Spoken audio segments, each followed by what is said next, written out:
మోదీ గారు కాశ్మీర్ కి వెళ్ళాలనుకొని ఆయన షెడ్యూల్ ని రీషెడ్యూల్ చేసుకున్నాడు. అంటే ఎందుకు చేసుకున్నాడు? వేరే దేశాలకి మాటి మాటికి వెళ్ళేటువంటి ప్రధానమంత్రి హోదాలో వెళ్ళేటువంటి మన నరేంద్ర మోదీ గారు కాశ్మీర్ ట్రిప్ ఎందుకు క్యాన్సిల్ చేసుకున్నాడు? కాశ్మీర్ కి వెళ్ళేది ఉండే ఆయన, కానీ క్యాన్సిల్ చేసుకున్నాడు. ఎందుకు చేసుకున్నాడు? కాశ్మీర్ లో బీజేపీ అధికారంలోకి వచ్చిన తర్వాత కూడా మరి ఎందుకు మీరు వాళ్ళని కాపాడలేనటువంటి పరిస్థితి? సెక్యూరిటీ ఫెయిల్యూరా?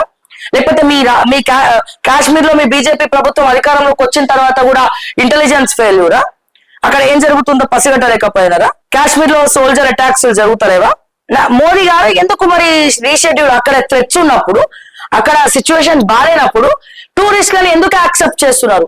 కాశ్మీర్ కి ఇప్పుడు చాలా డేంజర్ జోన్ లో ఉంది, టూరిస్టులు ఎవరు రావద్దని మీరు ఎందుకు అనౌన్స్ చేయలేదు? ఇది కూడా ఆలోచించాల్సినటువంటి అవసరం ఉన్నది. అంటే నేను నైట్ నేషనల్ న్యూస్ చూసినప్పుడు అందులో క్లియర్ గా చెప్తున్నాడు, ఒకనొక నేషనల్ ఛానల్లో వాళ్ళు క్లియర్ గా చెప్తున్నారు, మోదీ గారు కూడా వచ్చేది ఉండే, ఆయన క్యాన్సిల్ చేసుకున్నాడు. ఇంటర్నల్ గా ఏం జరిగిందో తెలియదు, ట్రిప్ మాత్రం క్యాన్సిల్ చేసుకున్నారు. కాశ్మీర్ కి వచ్చేది ఉండే కానీ రాలేదు. మరి మీకు చెప్పినటువంటి ఇంటెలిజెన్స్ అదే టూరిజం వాళ్ళకి, అన్ని టూరిస్టులకు ఇక్కడికి ఎవరు కూడా, కాశ్మీర్ కి ఎవరు కూడా కొన్ని రోజులు రావద్దు, సిచ్యువేషన్ బాగాలేదు అని ఒక డిక్లరేషన్ ఎందుకు ఇవ్వలేదు? మీరు ఒక నోట్ ఎందుకు ఇవ్వలేదు? ఒక ఎమర్జెన్సీ అలర్ట్ మీరు ఎందుకు ఇవ్వలేదు అని చెప్పి నేను అడుగుతా ఉన్నా ఈ సందర్భంగా.